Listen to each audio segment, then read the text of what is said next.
solved an expensive problem. They'd been In 1838, a group of Boston merchants solved an expensive problem. They'd been paying for private guards to watch their ships. They paid more guards to protect cargo moving between the port and warehouses.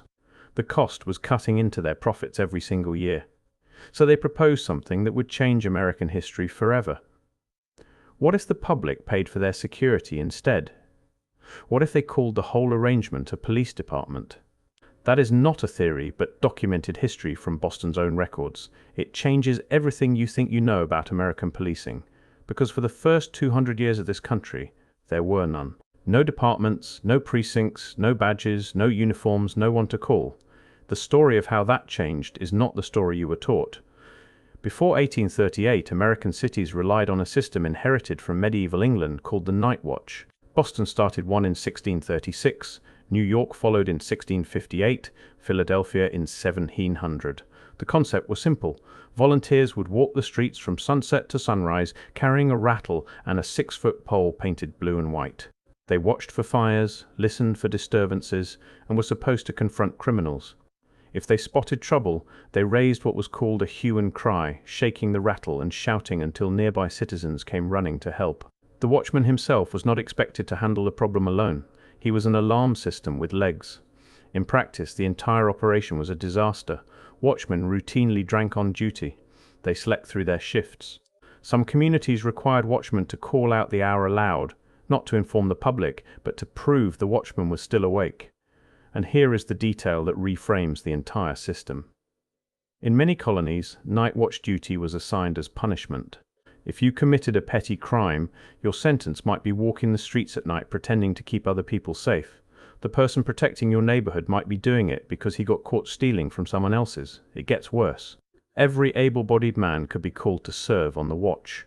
But if you were wealthy enough, you could pay a substitute. And who did the wealthy hire? According to crime historian Gary Potter, the substitutes were often criminals and community thugs. So the choice was this. Your street was either patrolled by a convicted criminal serving a sentence, or a hired criminal paid by someone rich enough to avoid the duty himself. That was the system. For 200 years.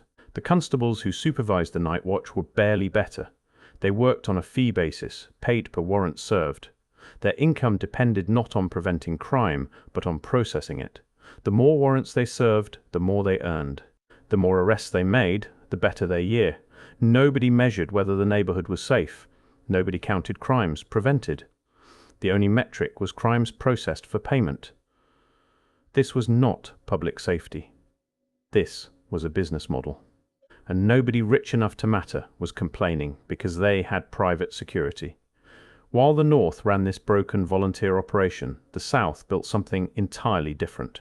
In 1704, the Carolina colonies established the first formal slave patrols. Groups of armed white men on horseback, authorized to stop, search, and brutalize enslaved people, found without written permission from their enslaver. Virginia followed in 1727, North Carolina in 1753. By the end of the century, every slaveholding state had them. The patrol oath required men to swear they would search for guns, swords, and other weapons among the enslaved.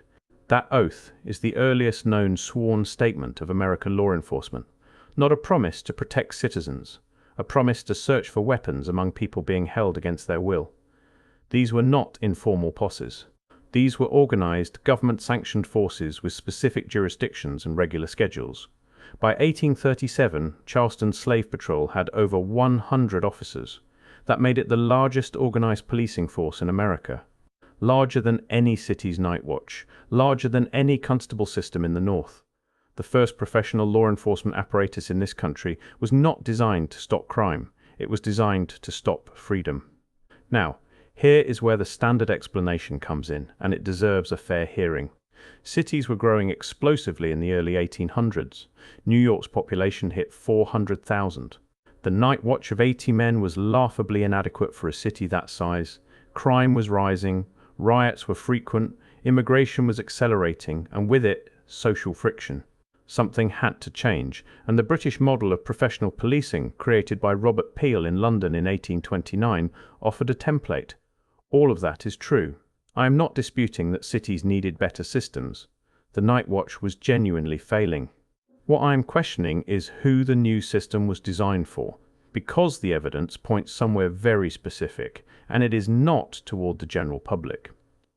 Boston in 1838 was one of the largest shipping centers in America. Merchants had been spending their own money on private guards to protect property at the port and along trade routes.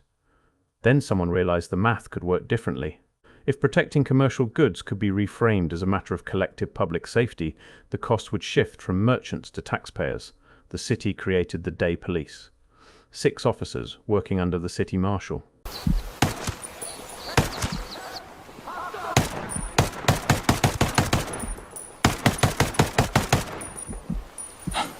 From merchants to taxpayers.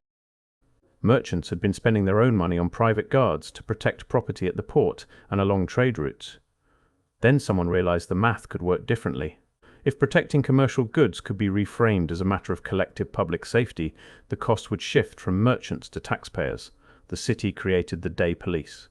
6 officers working under the city marshal. The first publicly funded police force in American history. Not created by a vote of citizens demanding protection. Created by commercial interests who found a way to make everyone else pay their security bills. The full Boston Police Department followed in 1854 with 250 officers. Each one paid $2 per shift.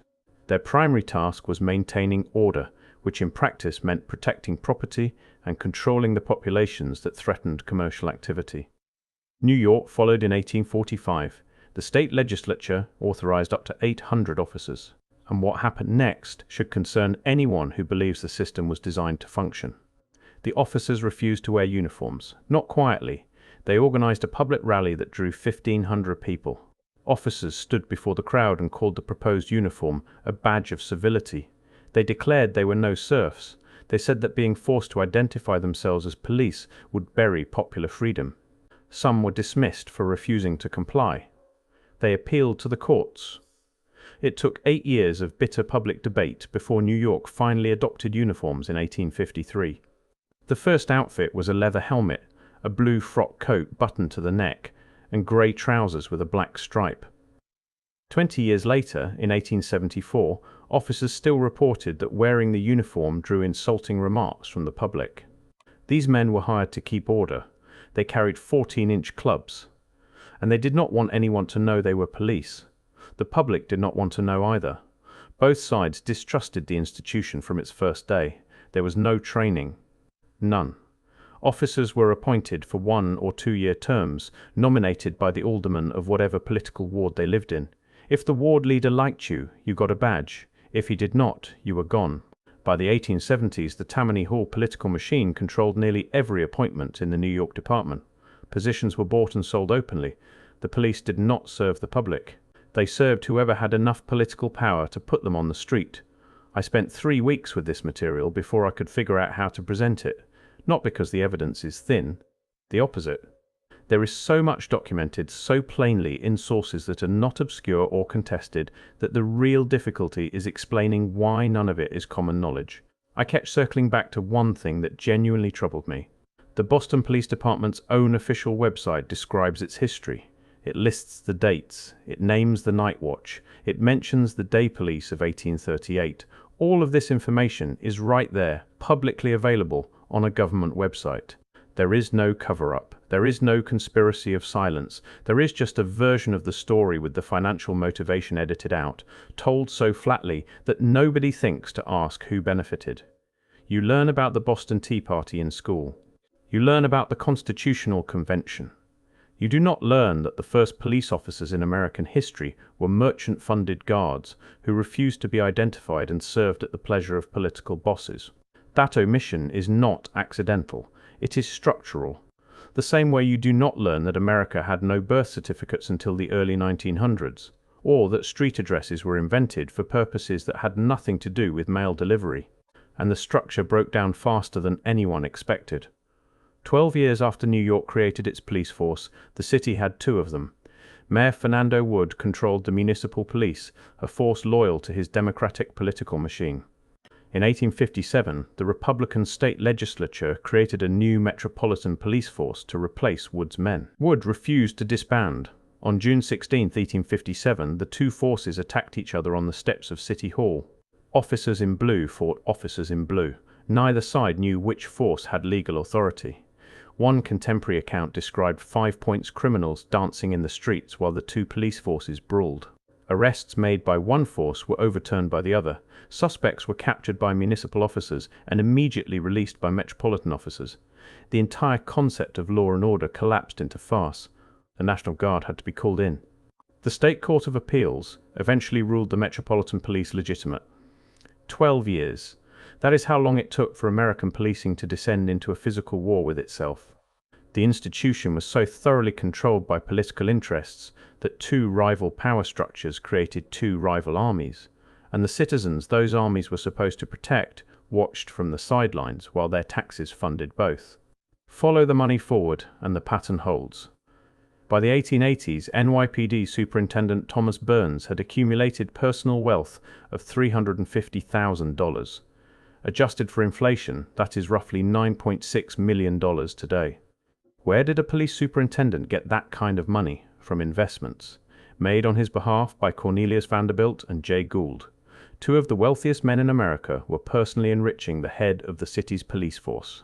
In exchange, the NYPD provided what historians describe as the ruthless suppression of unions and political dissent. The city's bankers, stockbrokers, and real estate developers tolerated police corruption because the police kept their boots on the throat of organized labor. Taxpayers funded the force. The wealthy directed it. The superintendent pocketed the gratitude. That triangle is not an aberration. It is the blueprint. And it scaled. By the 1880s, every major American city had a police department, all publicly funded, all modeled on the same basic structure, all answering not to voters but to political machines and commercial interests. The expansion was driven not by rising crime alone, but by the need to control labor. Play all your favorite PS2 games for free. Tap and play instantly. Not by rising crime alone, but by the need to control labor. Waves of Irish, Italian, German, and Eastern European immigrants were arriving in cities. They were forming unions, they were organizing strikes, they were demanding better wages. And the people who profited from their labor needed a publicly funded mechanism to keep them working. That is not speculation. Crime historian Gary Potter documents that fears of labor, union organizers, and immigrant populations drove the expansion of police forces across every major city by the end of the century. If your family came through Ellis Island, if your great-grandparents worked the docks or the factories or the railroads, consider this. The police force in their city was not built to protect them. It was built to manage them. Think about what this means for you right now.